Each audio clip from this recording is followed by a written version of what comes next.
Basics of Algebra.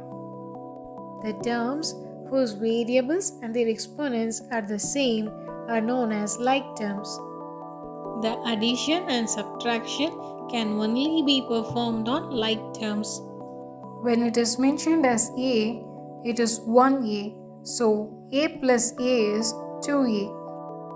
For a power 1 into a power 1, we have to add the powers, so a square. 2a plus 4a is equal to 6a. For 2a into 4a, 2 into 4 is 8, a into a is a square. For a square plus a, the terms are unlike terms, so the answer is a square plus a.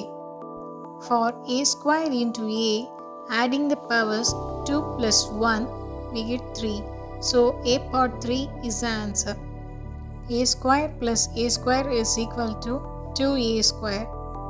A square into a square is equal to a to the power of 4. A cube plus a cube is equal to 2a cube. A cube into a cube is equal to a power 6. Follow Career Linda for more useful math videos.